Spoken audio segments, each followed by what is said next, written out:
seguramente mucho mejor que yo lo va a decir Noemí Labrune, María Isabel Bertolotto, Javier Blanco, Isabel Ramos, Camila Chavero, todos amigos, toda gente preocupada por el rol social de la universidad. Noemí, nuevamente te digo que para nosotros es un honor tenerte. Durante mucho tiempo te perseguí, hablé con Amanda Tuve muchas veces. Sos una persona muy ocupada y aunque me retes, porque ya Adriana me puso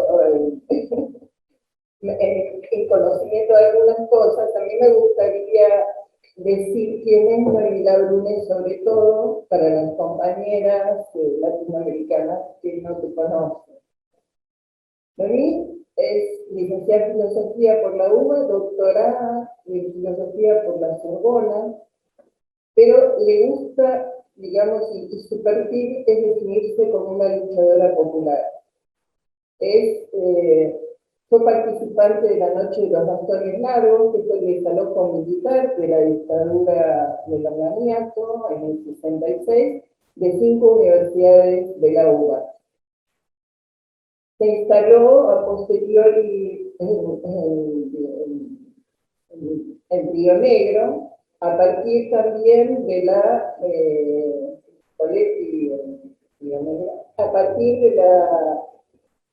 de la renuncia que hace masivamente el Departamento de Extensión Universitaria, los equipos del Departamento de Extensión Universitaria de la UBA, que ella dirigió, y que del 56 al 66 tuvieron lo que se llamó el Plan Macielo, la escolaridad de adultos, hay varios nombres que ella ahora nos va a precisar. Tuvo un desarrollo fundamental en esto. Era un proyecto de educación popular de adultos, en realidad, del cual se fue extendiendo, participaron todas las facultades de la UBA. Fue cofundadora con el obispo Jaime de Nevares de la Asamblea Permanente por los Derechos Humanos. Participó en el CELS, la CONADEP, los Juicios de la Verdad. Fue homenajeada por la UBA a 50 años de la Noche de los Bastones Largos. Fue nombrada ciudadana ilustre de la provincia de Río Negro. Fue personalidad destacada del Senado de la Nación y doctora honoris causa por la Universidad Nacional del Comahue. Si hay una característica de Noemí es que está al lado de las luchas, de todas las luchas, esté donde esté. Y como para cerrar este pequeño perfil que no puede describirla completamente, Noemí donó su casa en Chipoleti a la Universidad Nacional del Comahue para el funcionamiento de la residencia estudiantil La Casa de Leticia, en homenaje a Leticia Veraldi, para que perdure la memoria de la joven militante de la Juventud Guevarista, que fue asesinada por la dictadura militar, y además se sigan evocando, digamos, los principios ideológicos de Leticia. Noemí, perdón por todos los olvidos que tiene esto, sé que son muy modestas y retan, si querés, no hay problema. Te damos la palabra. Gracias por invitarme también. Yo veo que en estas jornadas, digamos, en la última conferencia o en el cierre, se va a trabajar con la tesis de Beatriz Servín sobre el trabajo que hizo la Universidad de Buenos Aires en la isla Maciel. Y a mí me pidieron, por otro lado, que describa ese trabajo en esta parte que me toca a mí. Así que no voy a entrar en los detalles, digamos, técnicos, sino más vale en los objetivos y en las líneas generales, porque en la tesis de Beatriz realmente la explicación es excelente, es muy didáctica y hace revivir, digamos, los acontecimientos que compartimos como miembros del Departamento de Acción Universitaria con la población de Isla Maciel, que comprende Villa Maciel y Isla Maciel. Así que lo que tengo que decir un poco es ubicar a Extensión Universitaria en esos años. Ahora Extensión Universitaria también tiene una ubicación precisa en las universidades, pero los años han cambiado tanto que no puede ser la misma que era en aquel entonces. Y en aquel entonces la ubicación de Extensión Universitaria tampoco era la misma que le dieron aquellos compañeros estudiantes y algunos profesores que en Córdoba, en 1918, declararon la necesidad de una revolución universitaria que llamaron la Reforma Universitaria, donde ellos postulaban, digamos, la destrucción, la desarticulación de esa universidad, digamos, que tenía una monárquica, casi le diría una conformación casi monárquica, estaba en manos en general de la clase dominante, que allí difundía y conseguía los profesores que podían difundir y apoyar la ideología implícita o explícita que estaba, digamos, sustentando el poder de esa clase.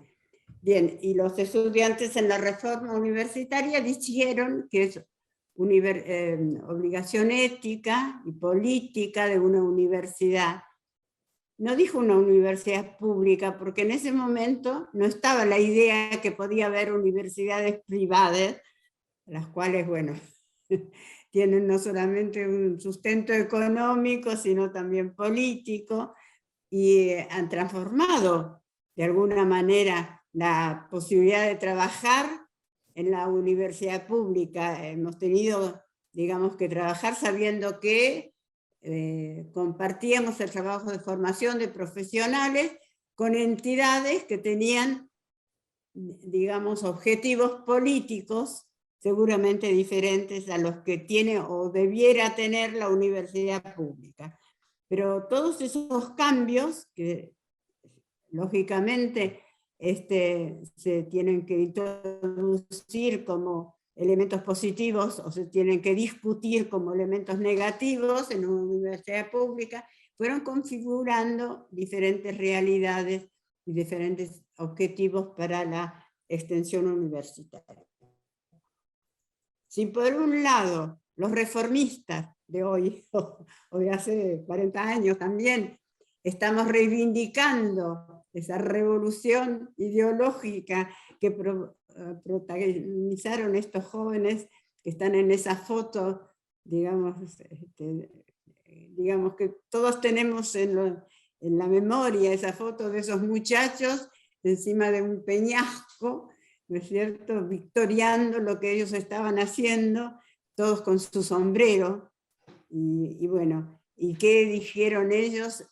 Una universidad tiene una obligación con el medio en el que está actuando, y esa obligación no es solamente económica, es también, digamos, ideológica, política, y debe organizarse para cumplirla.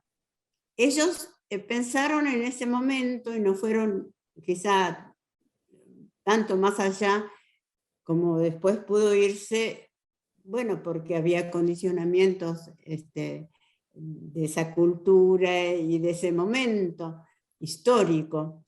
Pero ellos entonces catalogaron o describieron la obligación de la universidad de transmitir los saberes, transmitir, digamos, el que llegaba a la universidad, que eran, digamos, una selección de la población, porque se necesitaba tener una posición económica mediana, tenían que ser mantenidos por sus familias, no había becas, y por otro lado, había algunos pagos que hacer cuando se daba examen y demás.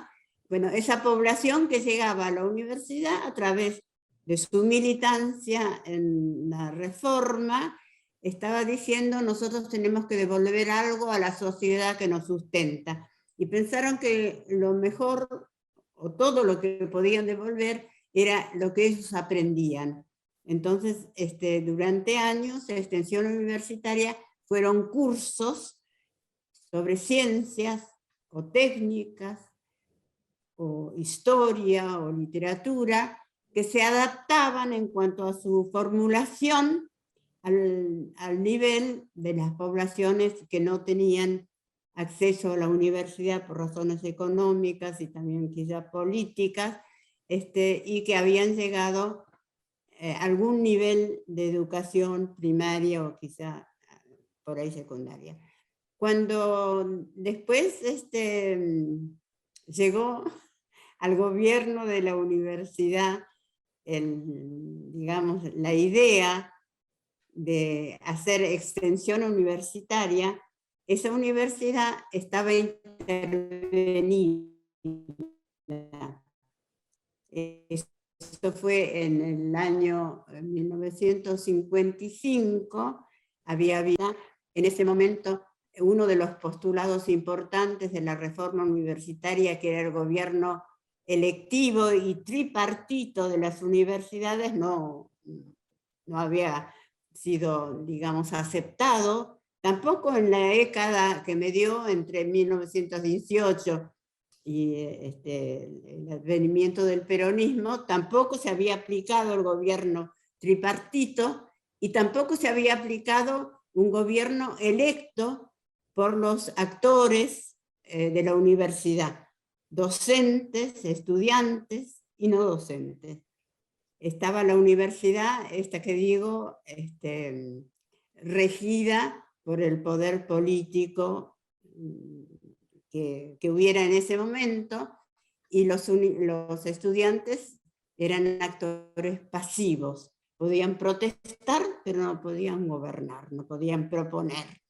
Bueno, eso fue desde el 18, pese a los postulados de la extensión universitaria, fue también calcado durante la década del gobierno peronista. Así que viene la revolución autodenominada libertadora, que fue fusiladora y esclavista, pero que en las universidades no tuvo una influencia muy grande, porque mantuvo el régimen anterior, que era un régimen tipo feudal, con profesores muy calificados y muy pertenecientes al poder dominante, que era conservador, ¿no es cierto? Durante todo ese tiempo no hubo ninguno de los postulados de la reforma que se cumpliera. Vino esa revolución y por razones que yo no puedo explicar porque no las conozco en detalle, pero de alguna manera, si bien la revolución que venía a ser aquella que destruyó la potestad peronista, estaba regida o compuesta por las tres fuerzas armadas, y fue el poder militar el que decidía de todas las cuestiones. Pero asombrosamente, en la Universidad de Buenos Aires al menos, se designó un interventor que era una persona muy progresista, Romero, José Luis Romero, historiador, y ese José Luis Romero intentó hacer de esa universidad, que era no la más antigua de nuestro país, pero sí en ese momento la más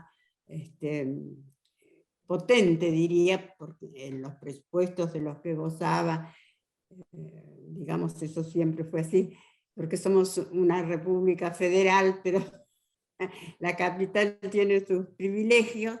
Bueno, esa universidad tan importante en ese momento, estoy hablando de 1955, fue intervenida por esa revolución, y asombrosamente el interventor, José Luis Romero, era un historiador enormemente progresista, y él organizó un departamento de extensión universitaria, que era una actividad que la universidad nunca había realizado y que está señalada en la reforma universitaria pero que los estudiantes y los militantes reformistas durante 20 o 30 años habían ejecutado a través de esas lecciones o esas clases o esas escuelas populares que ellos cifraban como lo más importante que la universidad podía dar.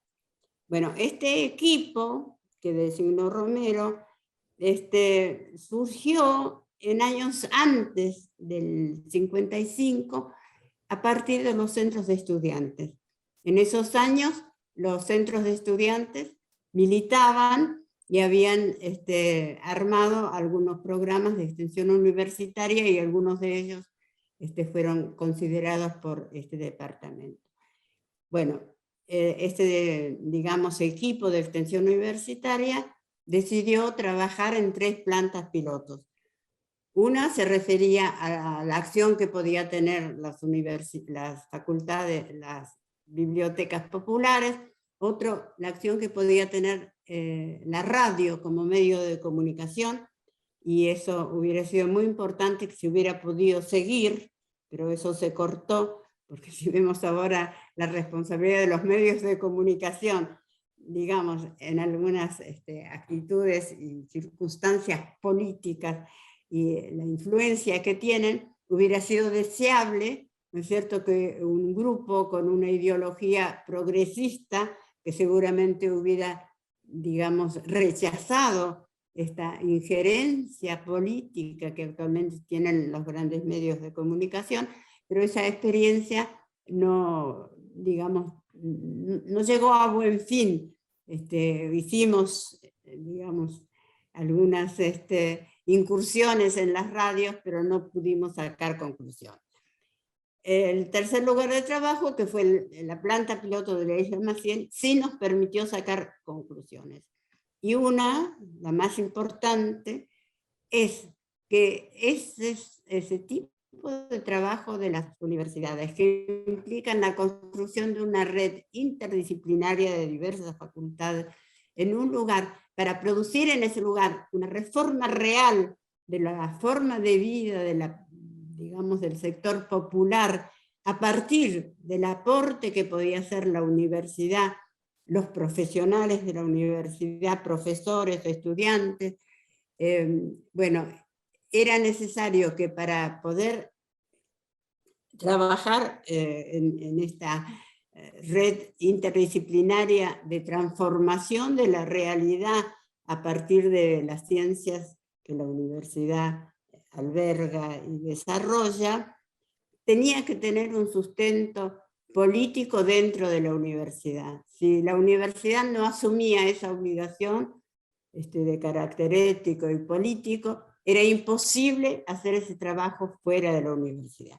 O sea, si bien la extensión universitaria de la reforma consideraba muy importante la acción exterior, que de alguna manera limitaba en la parte de la educación popular, lo que vino después, lo que vino a partir de 1956, fue la convicción que, siendo muy importante todo lo que la universidad podía, digamos, ejecutar y resolver hacia afuera, era tanto o más importante lo que ocurría con esos profesores y sus estudiantes que se dedicaban a investigar la realidad social, la vida del pueblo, y a promover y construir en sus técnicas profesionales, en sus diversas especialidades, las acciones necesarias para que esa realidad cambie. Como todos podemos concluir o darnos cuenta, nada más que mirando un poco la estadística de la pobreza estructural en la Argentina, nos damos cuenta que ese objetivo no se logró. Y cuando nos preguntamos, ¿y por qué, digamos, esto es estructural? ¿Qué pasa con los gobiernos? Entonces allí descubrimos que todos los funcionarios de determinado nivel, si lo vamos a decir en términos escalafonarios, diremos que director para arriba, y vienen secretarios, bla, bla, viceministros o, bueno, subsecretarios, etcétera, son funcionarios con una carrera universitaria. Incluso se les paga un poquito más por ser profesionales universitarios, y no tienen acceso en los concursos a aquellos que no están graduados en una universidad. Actualmente puede ser una universidad privada o una pública, puede ser una universidad sin mucho prestigio, pero tienen que ser universitarios. Bueno, eso quiere decir porque a mí me piden que relate los, digamos, términos positivos y negativos. No hemos tenido, digamos, la experiencia de extensión no ha tenido ninguna influencia en esa forma de organizar el Estado a partir de los profesionales. Y los profesionales, cualquiera haya sido su base inicial, digamos, o su procedencia como clase social, cuando llegan a ser profesionales y además son designados como funcionarios estatales a cualquier nivel, suelen olvidar su conciencia de clase, y desde ya suelen olvidar que en algunas universidades aún ahora hay departamentos de sección universitaria que se están, digamos, dedicando a conseguir que todo estudiante universitario, por ser, digamos, exactamente un privilegiado, porque ha podido llegar a la universidad, debe construir los elementos necesarios para que desde la universidad haya modificaciones y realidades diferentes, que no está ocurriendo. Pero de todas maneras, yo voy a relatar, sin hacer la descripción previa, pero de allí van a surgir las características de lo que en ese momento era extensión universitaria y de lo que podíamos de alguna manera aspirar. En ese momento, la grieta que ahora hay entre partidos políticos estaba entre aquellas poblaciones migrantes del interior o de los países hermanos que habían venido a asentarse en las ciudades, y se habían, digamos, su hogar era una villa con todas las carencias que tenían en ese momento las villas y ahora los asentamientos populares, no en general no agua corriente, no electricidad, por supuesto no gas, etcétera, etcétera. Una escuela lejísimo, que además no había aceptado su rol de educar a todos y a todas, y hacía una diferencia bastante notoria en la forma de recibir y de tratar a los chicos que venían de esas villas. Bueno, la grieta estaba allí. Cuando nosotros empezamos a trabajar con 2 cátedras de la Facultad de Medicina, de una, digamos, es interesante, que es la de pediatría, ver qué es lo que pudo realizar, que fue muchísimo.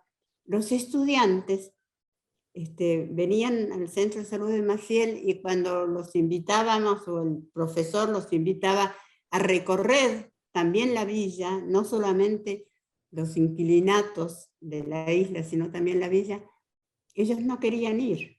Incluso había muchos que no iban, y había familias, padres de esos estudiantes que hacían una objeción en la universidad porque tenían miedo. Bueno, en ese lugar donde había un equipo de servicio social que trabajaba diferente, se logró, a partir de la cátedra de Escardó, que hubiera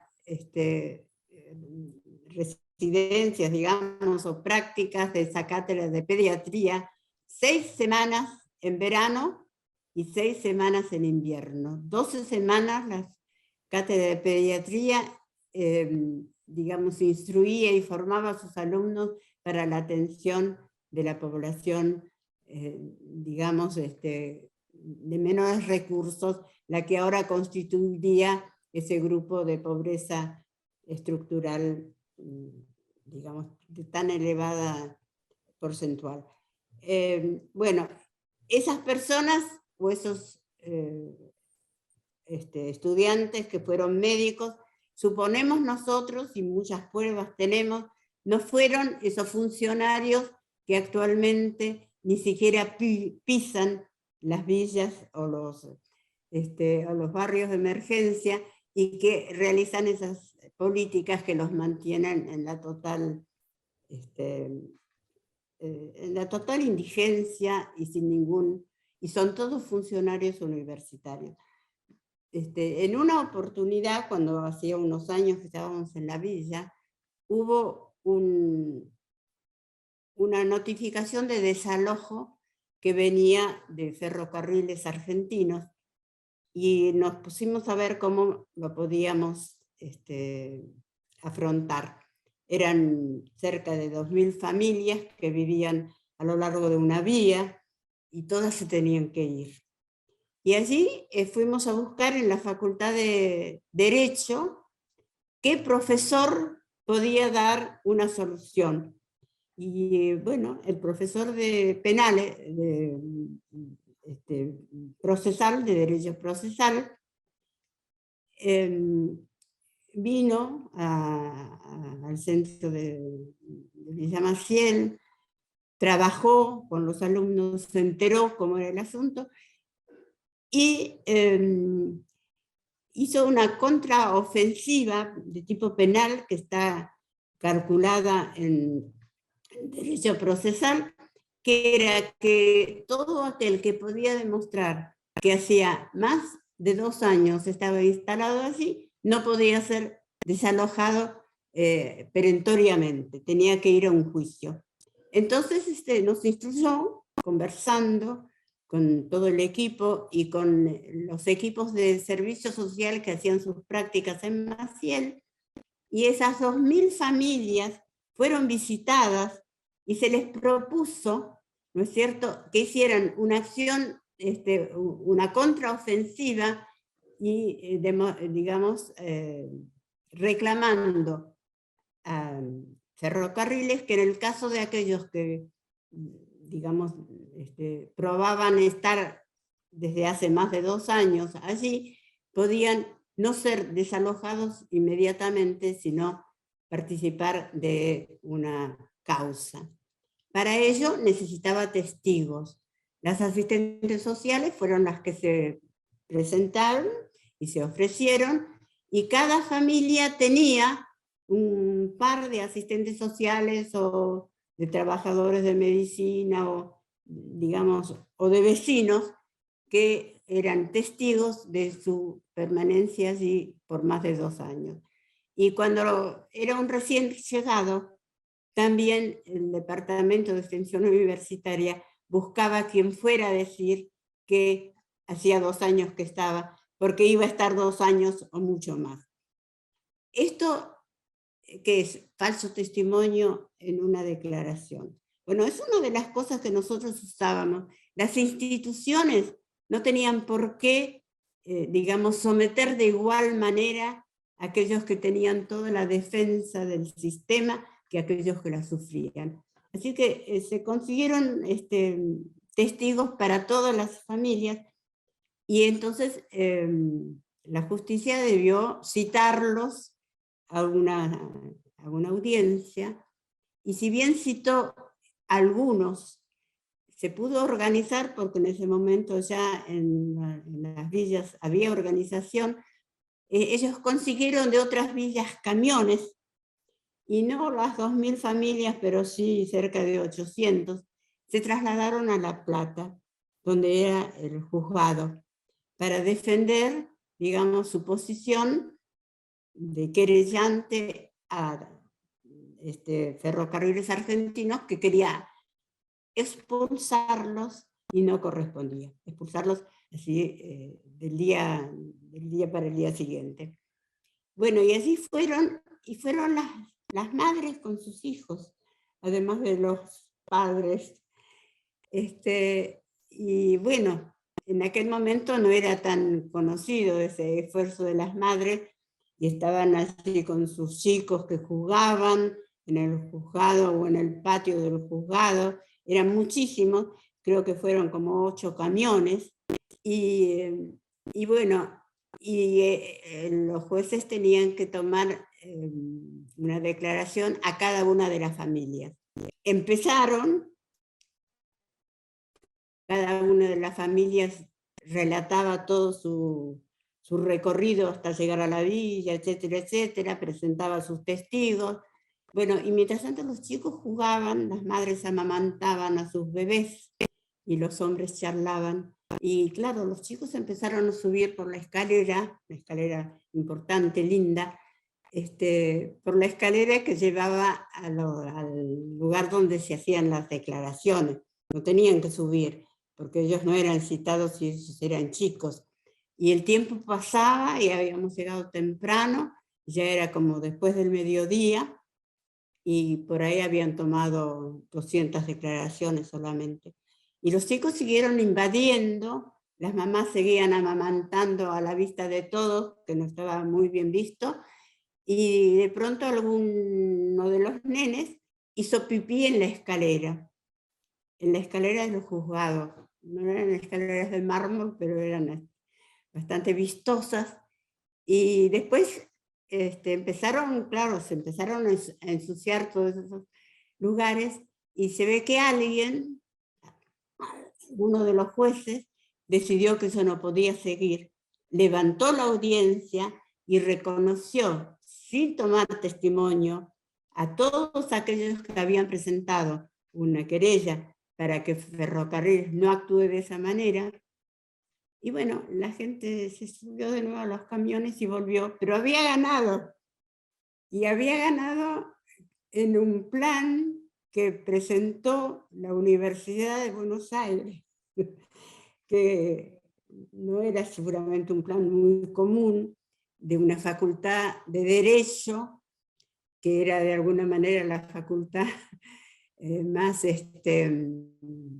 aristocrática que había, porque mi hijo, el doctor, podía ser médico, pero si era abogado, mi hijo, el doctor, sería mucho mejor. Pero también, digamos, el sector del poder tenía mucha intención de que los hijos, ellos no eran universitarios, habían por ahí conseguido las hectáreas enormes de sus estancias después de la guerra del desierto, o por algún otro motivo que ellos por ahí hacían contrabando cuando había el monopolio español. Bueno, era gente rica, y bueno, para ellos tener un hijo abogado era importante. Bueno, esa facultad es la que estableció este plan, y ese lugar tan temido por los estudiantes que no se animaban a recorrerlo al principio del trabajo de extensión universitaria,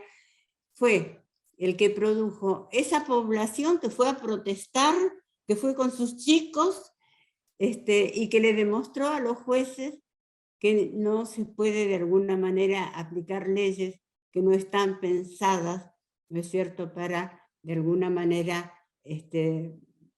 claro, porque dice, la justicia es igual para todos, y tiene que igualar a todos, pero la justicia en general no iguala a todos, ni es igual, y de alguna manera el programa en extensión universitaria era para ver cómo podemos llegar a igualar. Y bueno, eso fue una demostración primero de las carencias, de la grieta. Los jueces eran otro tipo de personas que las que habían llegado para reclamarles una solución.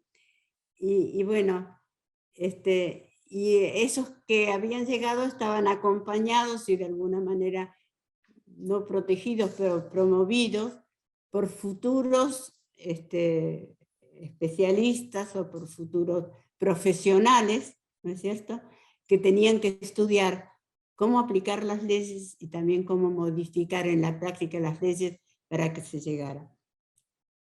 Hay que tener en cuenta que me estoy refiriendo a épocas en donde todavía no había la doctrina de los derechos humanos.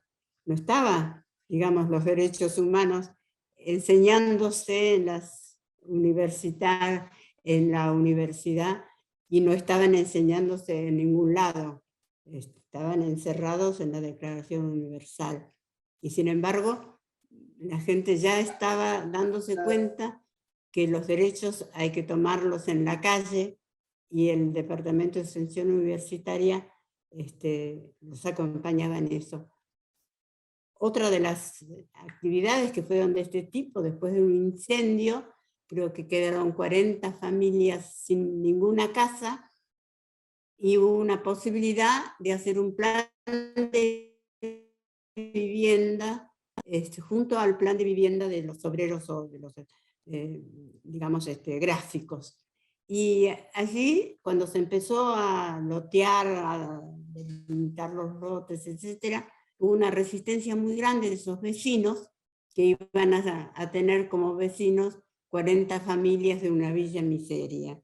Y ellos dijeron que no, y consiguieron, eso era en Wilde, consiguieron en Avellaneda que ningún negocio de, digamos, elementos para la construcción vendiera. Tuvimos, digamos, después cuando se pudo construir, tuvimos que ir a comprarlos a Vicente López, que no sabían que se compraban para un barrio de una villa.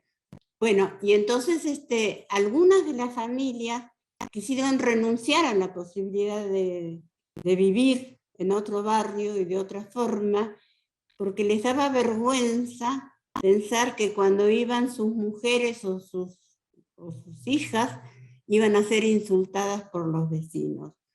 Eso más o menos se pudo arreglar, y también así el Departamento de Extensión combinó con los vecinos una acción. Allí fue con la complicidad del obispo de Avellaneda, y entonces habían puesto como condición los funcionarios del municipio de Avellaneda que para hacer ese barrio, los vecinos que habían perdido la casa y los compañeros de la Villa Maciel tenían que construir una escuela para el nuevo barrio, los nuevos 40, y para ese barrio de la Gráfica. Y entonces se planteó una ceremonia en la cual iban a ser bendecidas, digamos, los cimientos de la escuela, que tenía que ser construida por los, bueno, por los futuros vecinos. Eso no era solamente en aquel año, ¿no? En Chipoleti hace pocos años, los que fueron evacuados porque estaban instalados muy cerca del río y se inundaban, fueron a la Neimapu y tuvieron ellos que construir la escuela, mientras que se hacía una escuela con todas las comodidades, la hacía una empresa constructora en el barrio Rosauer. Así que eso que había pasado antes pasó en Chipoleti hace pocos años.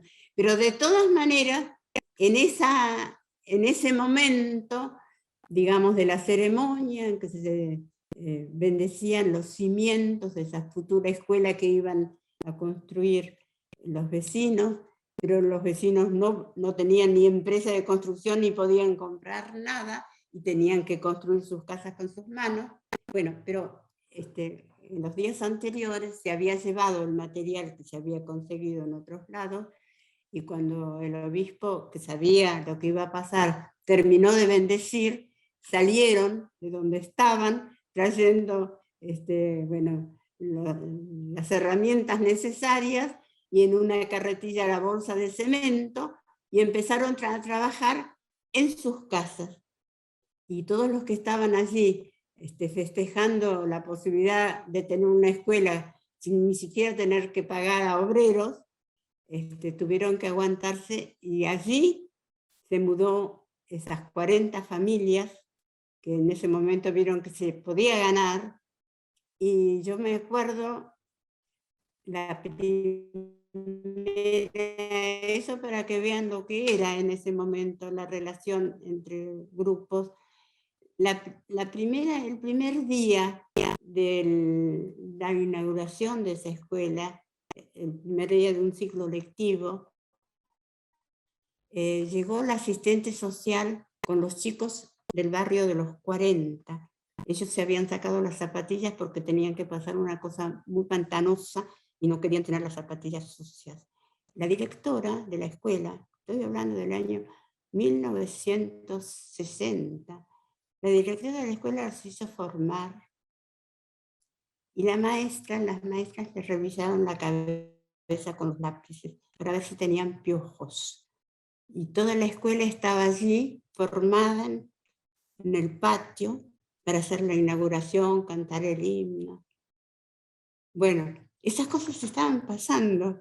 En aquel momento, en aquella década, hemos adelantado, me parece muchísimo, no tanto por lo que las universidades han podido hacer, pero sí porque la gente de esos barrios se dio cuenta que luchando se puede llegar. Bueno, después vino toda, digamos, la parte de información sobre los derechos humanos, pero yo quería contar estas cosas porque no tienen tanto que ver con la realidad de transformar la ciencia, digamos, en un instrumento para el desarrollo social sin desigualdad o con igualdad, sino tiene que ver con decisiones políticas. Y para que esas decisiones políticas, porque nosotros éramos lo que ahora llaman funcionarios. Ahora la gente de extensión universitaria son funcionarios en una universidad. Nosotros éramos laburantes con la gente con la que, digamos, la universidad estaba emparentada a partir de estos programas. Y bueno, y esa sería, digamos, la universidad, que era la obligación que la universidad todavía tiene, porque si bien estas cosas atroces no están pasando ahora, hay tanta desigualdad, tanta carencia en los barrios y no se está viviendo como una cosa necesaria. Bueno, para nosotros transformar esa realidad o participar en la transformación, en la difusión, en la formación de estudiantes universitarios que al ser funcionarios no tengan estas actitudes, es uno de los objetivos de extensión universitaria, junto con la obligación, me alegra poder decirlo acá en este centro, de los investigadores de elegir como objeto de su investigación algunos de los problemas que pudieron detectar en el contorno, en el territorio social. Y bueno, pueden ser estos que eran de una lucha callejera, como puede ser en aquel momento, por ejemplo, la encuesta que hizo Gino Germani, la carrera de sociología recién se inauguraba, y digamos lo que hizo Gino Germani en esa encuesta sobre efectos de la urbanización en la migración de los rurales, donde se estrenó la primera computadora, que habían fabricado de alguna manera con piezas importadas en la Facultad de Ciencias Exactas. ¿Y para qué? Bueno, la primera acción fue, la computadora ocupaba un salón de un montón de metros cuadrados, de 4 o 5 aulas, esa era grande. Se llamaba Clementina, y esa facultad, que estaba como decano García y vicedecano, bueno, esa facultad dedicó las primeras tareas de la computadora a un programa, que fue el programa de Germani, en una facultad que recién se creaba, para de alguna manera registrar y que puedan denunciarse, ¿no es cierto?, la forma como estaba la capital del país recibiendo a esos migrantes del interior que iban a constituir la fuerza de la clase obrera, que iba a ser necesaria si queríamos transformar un país que era un país ganadero y agricultor, ¿no es cierto?, con toda la ganancia para los propietarios de las tierras, en un país, digamos, que hacía industria, en un país industrial, que no era, digamos, la víctima de aquellos, digamos, potencias económicas europeas que necesitaban leche y trigo y carne, pero que no necesitaban competencia en la producción industrial. Y bueno, esa computadora sirvió con ese objetivo, de donde de alguna manera mi, digamos, contribución a esta jornada es decir que la extensión universitaria tiene que tener objetivos claros y políticos. La universidad de la que dependa tiene que aceptar esos objetivos políticos, porque no es cualquier cosa. Hay investigaciones que sirven, hay investigaciones que no sirven porque a lo mejor es algo que pasa a 10.000 kilómetros de nuestro país, entonces a nuestro país no le sirve tanto, y hay investigaciones que sirven a los poderes establecidos y que no debiera realizarlas la universidad, sino para demostrar justamente esta dependencia. Y esos son postulados que hay que difundir y hay que aplicar y hay que aceptar desde las universidades. Si no, extensión universitaria, si se convierte en algo que la universidad da a los pobres, que sean nociones, que sea un mejor centro de salud, bueno, eso no trae igualdad.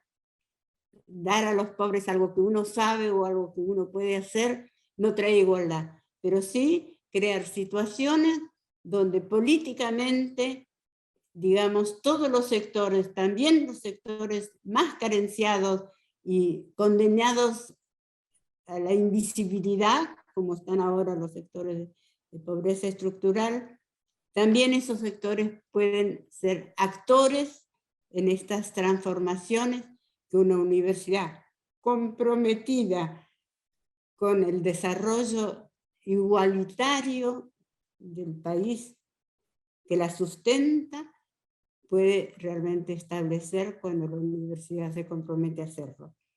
Después, bueno, hay detalles, lo que se hacía hace 40 o 50 años, 60, no sé cuándo pasaron, de la década 55 al 50, al 66, pero lo que se hacía puede no hacerse ahora porque las cosas son diferentes, pero el objetivo tendría que ser ese para las experiencias de gestión universitaria.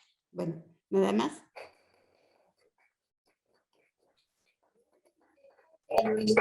No sé si se escucha. Maricón, Noemí, con tu juventud nos has, perdón que me meta así espontáneamente, con tu juventud del alma nos pusiste un montón de cuestiones y problemas, algunas problemáticas, otras controversiales, y la verdad una enorme enseñanza. Yo agradezco muchísimo. No sé, Susi. Yo quiero decir algo. El año pasado se presentó este libro que es Noemí Laguna y la lucha por los derechos humanos del individual y del colectivo. En la parte que recupera el trabajo en Maciel y del Departamento de Extensión Universitaria, Noemí plantea justamente las características de esto que recién decía, es decir, desafíos políticos. Extensión universitaria estaba metida dentro de la universidad para llegar afuera. Pero no importaba cuán afuera llegáramos y cuánto pudiéramos hacer en el contorno, si es que no podíamos hacerlo desde adentro con la transformación de la universidad. Y esto explica por qué este tipo de programas no puede hacerse si que surja un grupo que tenga algún poder político en la institución. Porque no se trata de transformar algunas cátedras, ni de la introducción de algún tema en la currícula, sino construir la actividad de extensión universitaria a partir del gobierno mismo de la universidad. El debate que debe darse en la elección de quienes van a gobernarla y de un programa de acción política de la universidad, que todavía tenemos pendiente. Esta es mi interpretación, mi modesta interpretación, con algunos voluntariismo, digamos, pero no como política muchas veces, ¿no? Es decir, hay mucho esfuerzo, hay muchas cosas puestas, pero a veces nos falta eso, nos falta transformar un poco más la universidad y el país. Mil gracias, Noemí. No sé si los compañeros que están viendo quieren decirte algo, pero mil gracias. Tiene muteado, Adri, tiene muteado el audio.